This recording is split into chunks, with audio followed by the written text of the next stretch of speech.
Lisons une parole de Dieu avant de prier. Une parole tirée de l'évangile de Jean, chapitre 6, à partir du verset 60.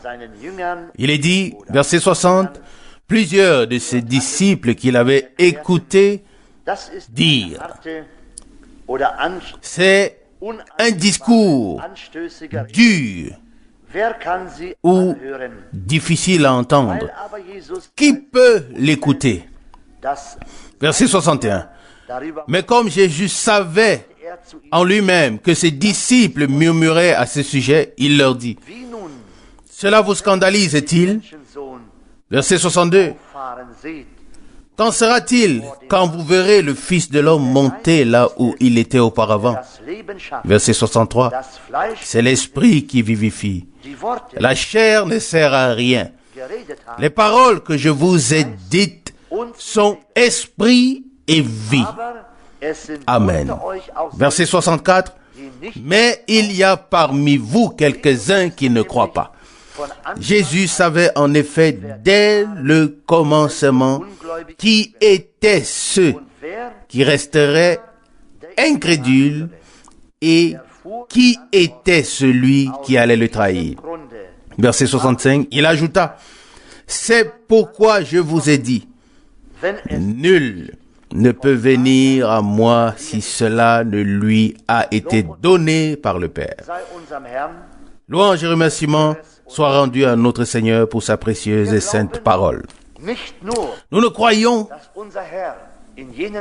pas seulement que notre Seigneur, en ces jours-là, connaissait toutes les pensées sur tout, et qui croyait ou non, mais nous savons aussi qu'il connaît aujourd'hui encore les cœurs des hommes. Il n'a pas changé. Nous sommes à nu devant lui et nous ne pouvons rien cacher. Mais nous sommes si reconnaissants qu'il nous ait attirés. Sinon, nous n'aurions pu rien faire ni venir de nous-mêmes. Et pour cela, nous ne pouvons que lui offrir encore et encore l'honneur, l'adoration, les remerciements et la louange. Vous savez, même dans nos jours, les hommes peuvent se heurter à telle ou telle parole que Dieu proclame dans nos jours. Mais les élus, ils ne se heurtent pas aux paroles de leur Dieu, mais ils se réjouissent quand Dieu parle. Ils sont heureux quand Dieu fait connaître quelque chose qui lui est agréable. Et c'est ainsi que nous pouvons que rendre grâce, remercier et louer son nom pour cela. En ces jours-là, c'était choquant, bien sûr. De nos jours aussi, cela peut choquer beaucoup de gens et beaucoup peuvent se mettre à murmurer à ce sujet. Mais les vrais adorateurs, les vrais croyants ne murmureront pas. Ils ne s'achopperont pas. S'ils marchent dans la lumière, ils ne peuvent pas être achoppés. Et c'est ainsi que nous sommes reconnaissants au Seigneur ce soir aussi. Et nous aimerons lui demander de rester parmi nous et de nous bénir de la richesse de sa grâce. Nous nous levons maintenant pour la prière commune.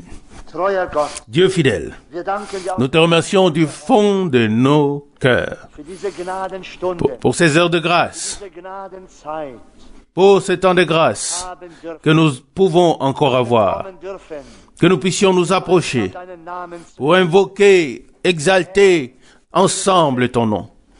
Seigneur, nous savons que tu connais les cœurs et tu sais comment nous pensons. Seigneur, tu es pour nous à la première place et nous louons ta grâce qui nous a cherchés et qui nous a trouvés. Et Seigneur, notre désir est que aujourd'hui encore tu puisses nous visiter. Chacun qui est venu de loin ou de près. D'autres personnes qui avaient d'autres choses à faire ne sont pas venues. Mais nous, en tant que ton peuple, nous sommes venus pour adorer, pour élever ton nom. Toi, merveilleux Dieu, tu connais les chemins de chacun d'entre nous. Tu connais les pensées, Seigneur. Rien n'est caché devant toi. Dès le commencement, tu connaissais chacun et tu sais, oui, ce qu'il en est de chacun. Seigneur, nous te prions. Sois au milieu de nous ce soir encore. Seigneur, prends-nous tels que nous sommes. Seigneur, prends-nous à toi. Nous venons tels que nous sommes. Et nous ne te prions pas seulement pour nous, Seigneur, mais nous te prions pour tout ton peuple, nos frères et nos sœurs, et tous ceux-là qui sont malades. Ô Seigneur, qui sont affligés. Mon Dieu, tu connais tous les cœurs. Tu sais ce qu'il en est de chaque chose. C'est pourquoi nous déposons tout entre tes mains. Et nous savons que tu donneras au-delà de ce que nous pensons et demandons. Reçois la louange et l'adoration. Seigneur, nous te remercions d'avoir aussi ramené notre frère en bonne santé au milieu de nous, Seigneur. Bénis-le ce soir. Ô Seigneur, fortifie-le dans l'esprit, l'âme et le corps, ainsi que chacun de nous. Nous avons besoin de toi. Nous avons besoin de toi plus, encore plus et encore plus. Alléluia. Nous croyons que tu n'es pas loin, mais que tu t'es approché de nous. C'est pourquoi nous louons ton glorieux nom de Jésus. Amen.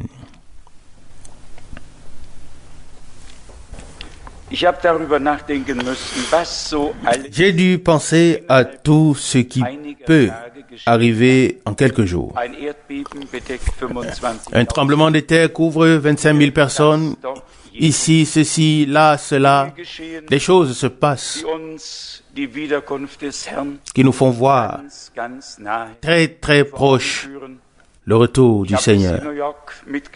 J'ai vu et entendu à New York ce qui se passe à Genève, et j'ai dû penser à la parole de 1 Thessaloniciens chapitre 5, qui nous est toute connue à tous, quand les hommes diront, maintenant il y a la paix et la sécurité, alors une ruine soudaine les surprendra comme les douleurs d'une femme enceinte et ils n'échapperont pas. 1 Thessaloniciens 5, verset 3.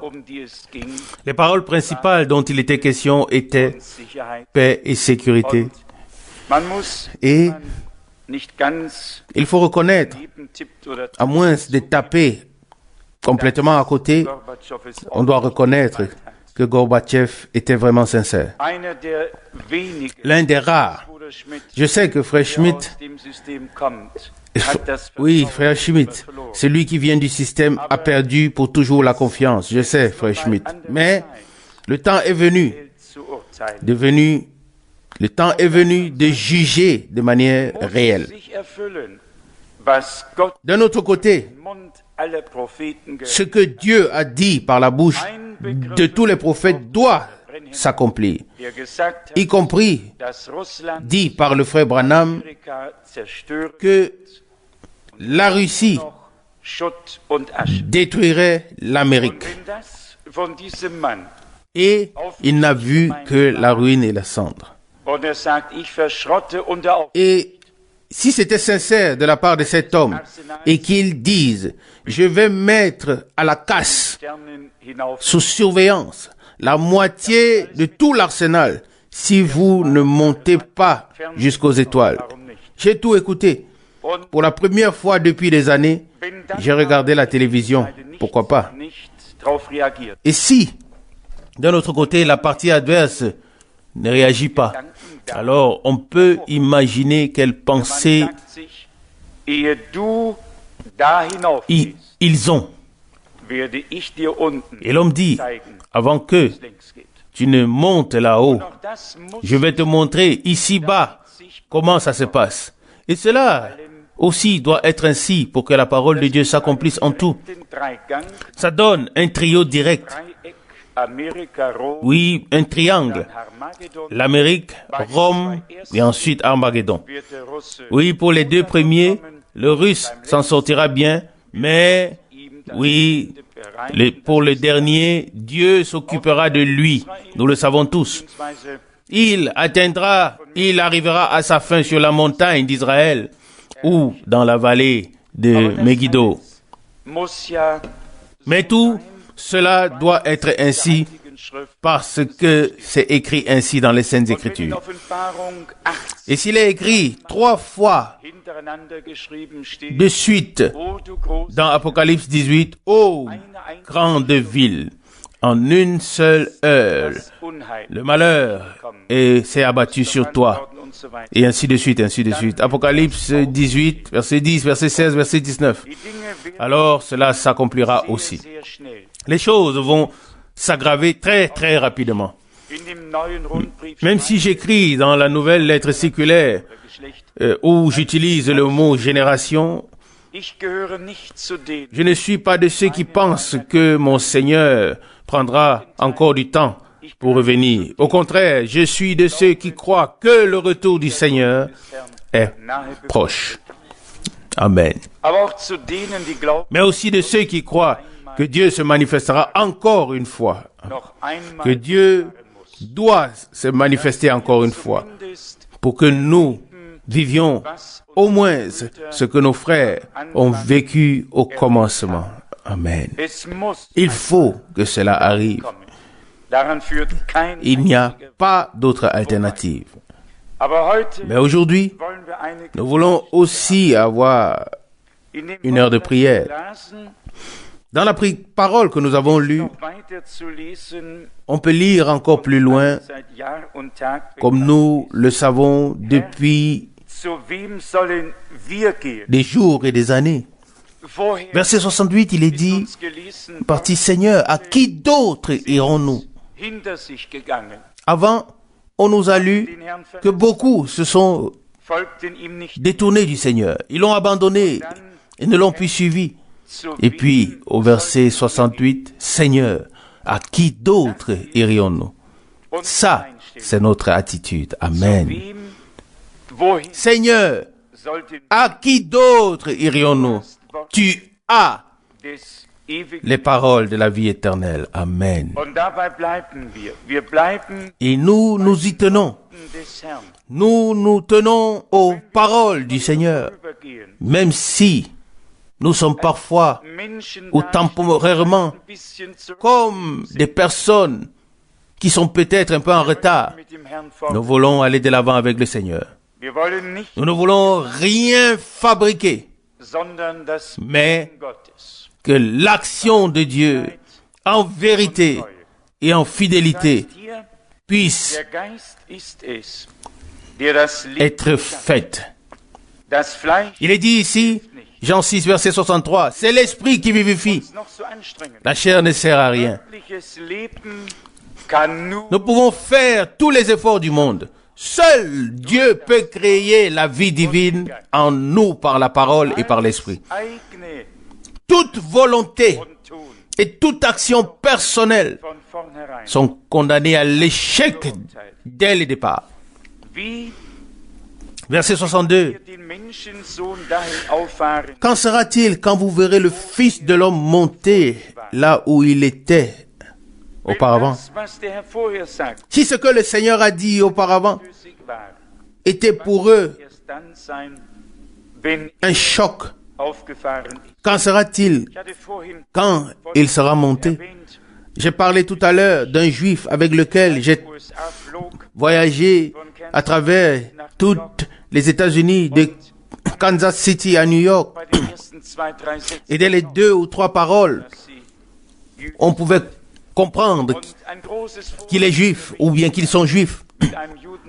C'est toujours pour moi un grand privilège de parler avec les juifs, avec un juif. Mais quand le juif dit qu'il n'y a pas un Dieu personnel, et ça continue ainsi, alors ça fait d'autant plus mal. Quand un païen le dit, alors on l'accepte et on dit, il est ainsi concis dans le cœur et dans les oreilles. Que peut-il pour cela? Mais c'était quelque chose de tout à fait, de simplement merveilleux. Lorsque j'ai pu dire à ce gentil juif, s'il n'y a pas de Dieu personnel pour toi, cela ne veut pas dire qu'il n'existe pas pour moi. Amen. Et j'ai pu donner mon témoignage. Et j'ai sorti la Bible et j'ai dit, maintenant, lis dans tes prophètes Et nous avons lu. Et ne me demandez pas ce qui s'est passé. Et les gens ont regardé de gauche à droite. Et nous avons fait une étude biblique dans l'avion. Ces moments ont été pour lui une bénédiction. Et pour moi, naturellement aussi. Car j'ai pu rendre témoignage de ma rencontre personnelle avec le Seigneur. David avait déjà dit, le Seigneur est mon berger. Pas un berger, mais mon berger. Psaume 23, verset 1. Ça, c'est la grande différence. Et puis, on est arrivé à parler de ce qui s'est passé, oui, sous le Troisième Empire. Et il a donné lui-même la réponse. Et il a dit, si Dieu est vraiment là, et j'ai dit, on ne te demande pas ton avis, il est là, sinon tu ne serais pas là. Vous savez, c'est toujours là que ça se corse. Je ne me fais pas attendre, mais j'ai simplement dit, où il a dit, s'il y a un Dieu, alors il a aussi eu dans son plan ce qui s'est passé avec notre peuple.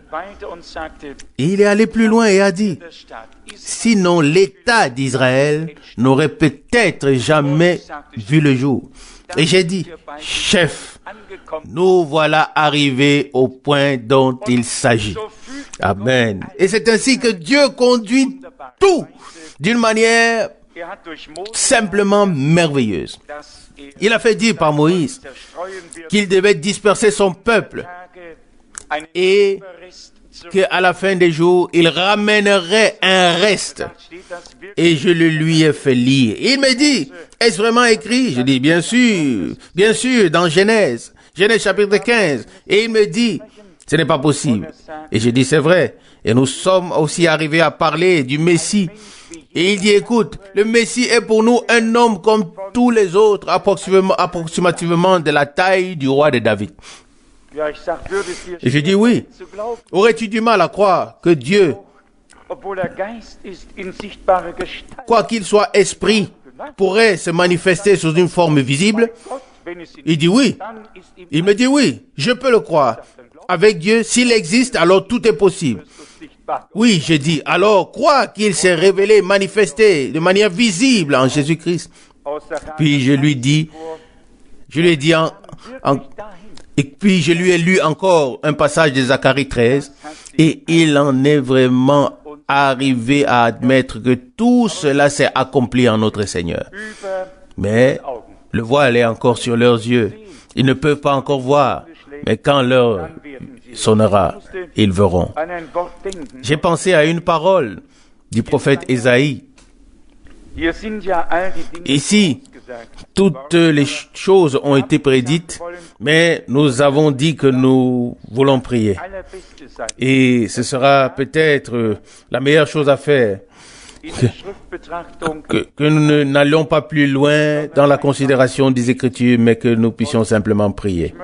Et je demande que nous n'attendions pas à être interpellés pour la prière, mais que nous nous ouvrions au Seigneur, comme nous le connaissons déjà et l'avons déjà fait, afin que l'Esprit de Dieu puisse descendre, être sur nous et nous pénétrer, et que la bénédiction de Dieu puisse nous être accordée en pleine mesure. Alléluia. Ici, nous avons tous lu dans Jean chapitre 6, verset 63. C'est l'Esprit qui vivifie. Ainsi, nous avons besoin de l'Esprit de Dieu qui crée la vie divine en nous. L'instruction est quelque chose de merveilleux. Elle est nécessaire. Elle doit avoir lieu.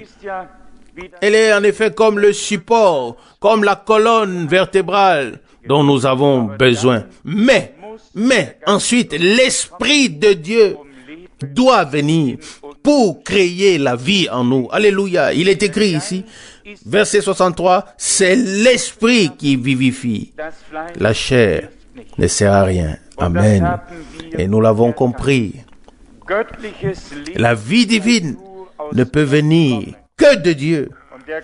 Et l'Esprit de Dieu crée la vie divine en ceux qui ont été rachetés par le sang de l'agneau, qui ont reçu le pardon de leurs fautes, la réconciliation, le salut, et en eux, l'Esprit de Dieu crée une vie nouvelle. Et puis, à la suite, verset 63, les paroles que je vous ai dites sont esprit et vie. Comme c'est merveilleux, comme c'est harmonieux. Pas seulement l'esprit, mais aussi la parole. Et les paroles que je vous ai dites sont esprit et vie. Amen. Combien de fois l'avons-nous dit? Il y a le mouvement charismatique, ils ne veulent que bouger. Ils veulent vivre, mais ils ne veulent pas la parole. Il faut que les deux soient là. La parole et l'esprit. Les paroles du Seigneur sont esprit et sont vie. Et l'esprit, c'est l'esprit qui prend la parole et qui crée la vie divine en nous par grâce. Nous sommes reconnaissants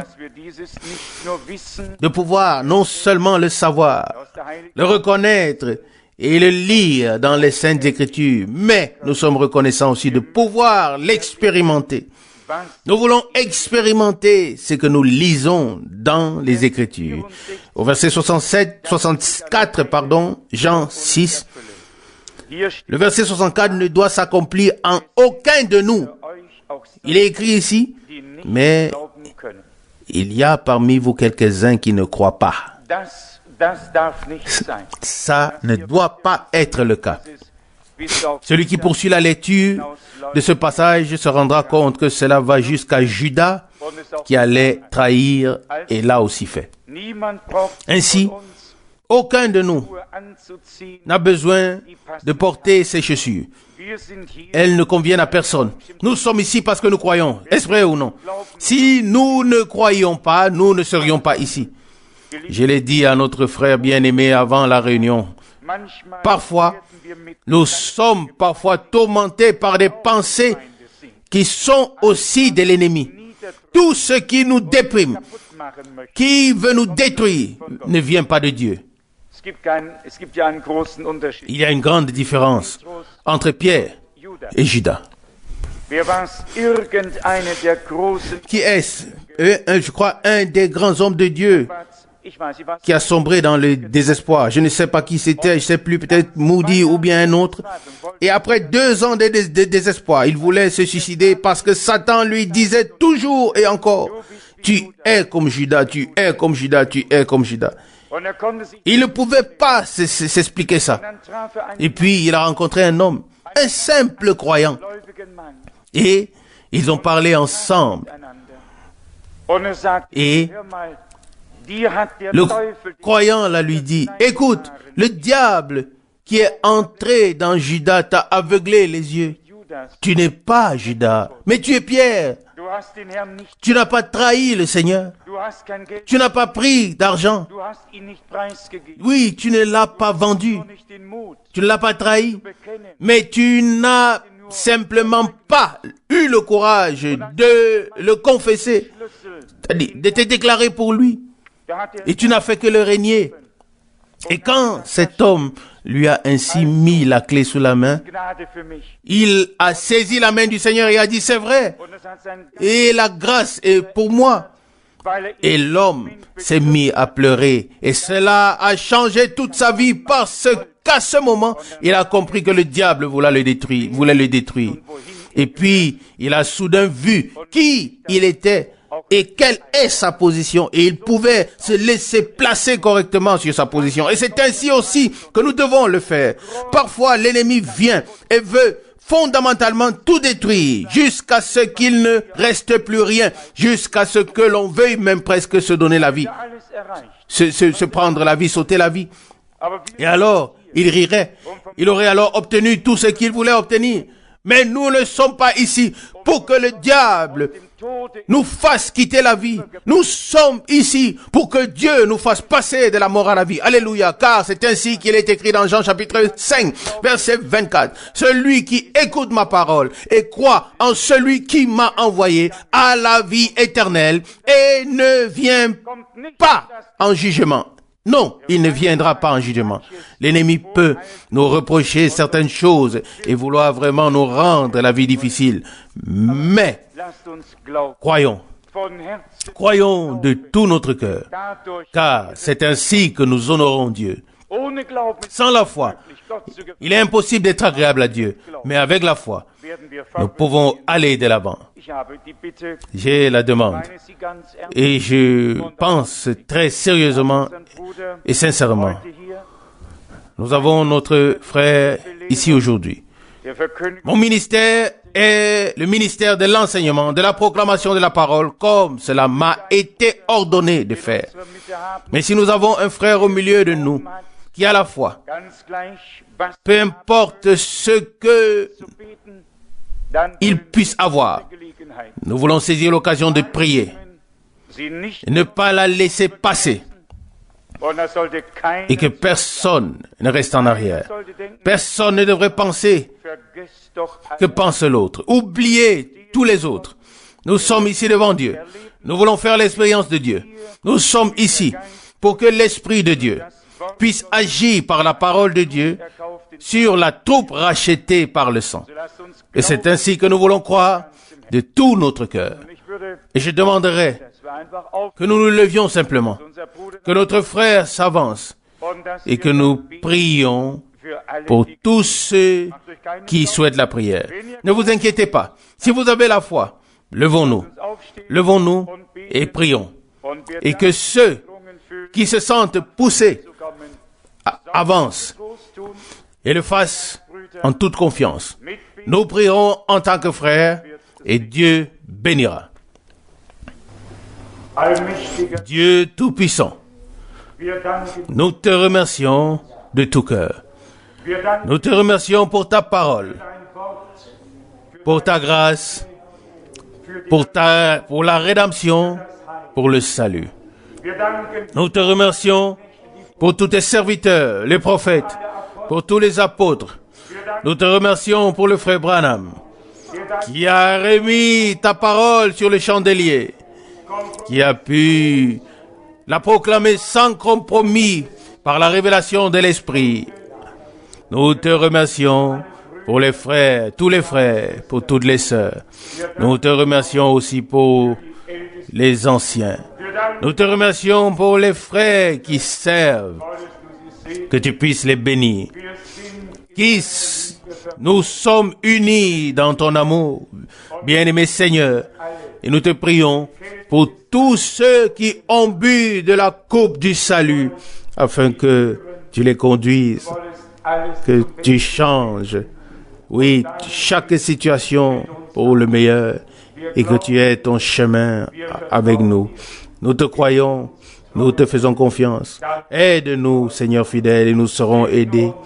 Bénis-nous, et nous serons bénis. Tu connais aussi les besoins de chacun. Aussi les demandes de prière, la demande de prière des frères de l'Italie qui ont appelé aujourd'hui. Seigneur, tous les autres besoins, où qu'ils soient,